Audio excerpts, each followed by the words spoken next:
In the superhero world of Watchmen, there is one superhero that is actually super. Possessing powers of fragmentation and solidification, Dr. Manhattan is a unique force to be reckoned with. But who is Dr. Manhattan? Who is Jon Osterman?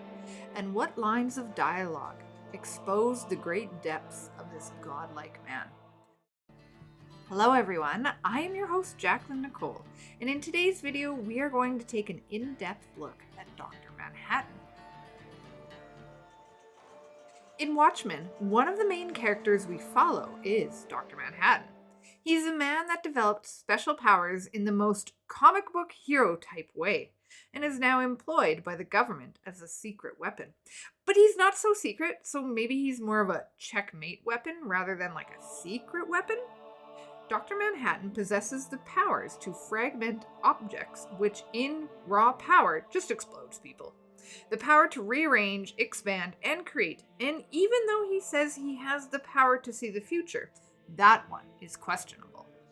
We see throughout the movie how he himself and the government use his powers, but the government makes no mention of Dr. Manhattan being able to accurately discern the future in any way. And even Dr. Manhattan himself makes questionable mention about his relationship with the future. Even if I wanted to help, my future is blocked by some kind of temporal interference. I cannot see it clearly. It kind of seems more like Dr. Manhattan just understands how things will play out rather than having any control over the future. This might actually tie into Dr. Manhattan's relationship with his own agency. Still, having the ability to take apart and reconstruct is a very formidable superpower to have, but he didn't always have them. Dr. Manhattan grew up as Jon Osterman, a boy from New York who did not have superpowers, but did indeed have a father, friends, and coworkers who basically made all his decisions for him. Eventually, Jon grew up to be an atomic physicist and worked out of Gila Flats, where he had his accident. Jon did work with what was called an intrinsic field. The intrinsic field experiments at this time were testing objects to see when an object would disintegrate under the pressure.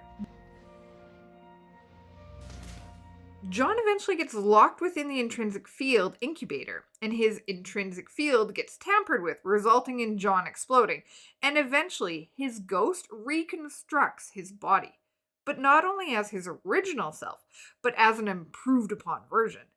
Now, Jon can disintegrate, expand, and manipulate the positioning of pretty much whatever he wants. But he has to know what he wants to have any agency in his decisions. Luckily for the government, Jon Osterman never really expressed any personal choices, and now that he's Dr. Manhattan, he's even more prone to being personally removed from his actions, as he has a tendency to overlook his own moral failings. It doesn't seem to be that until he runs off to Mars that he doesn't realize his own role in outcomes, and how he can exercise a degree of agency and ownership to bring to fruition what he wants. Whether he was raised to have no belief in where he has impact or just blindly overlooks it, it's part of who he is.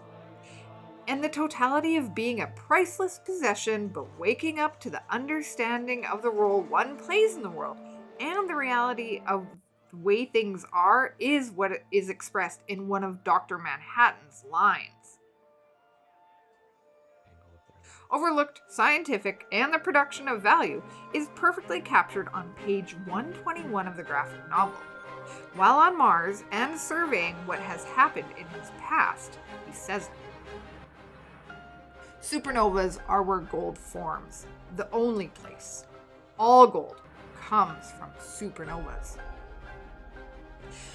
It's a little funny that he talks about supernovas producing gold, and then the neighboring image is an imitation of the one about supernovas, but it's really a frame about Dr. Manhattan and those around him not knowing what he wants. Like, imagine being that powerful, not knowing what you want, and others being unsure around you because you yourself don't have a North Star or an anchoring point.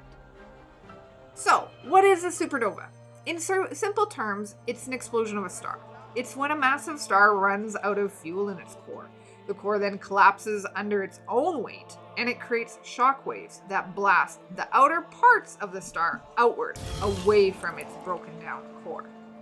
But these events are foundational to the universe, as supernovas are the primary source of elements that build new planets and stars. Kind of like a death and rebirth cycle, a destroy and create type cycle.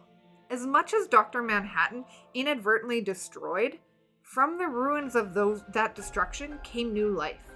If Jon hadn't been Jon, Laurie would never have gotten with Dan and rebuilt both Dan and Laurie's identity. Ozymandias' quote-unquote peace would have never happened. Dr. Manhattan was a catalyst for many of the events in Watchmen, regardless of his agency.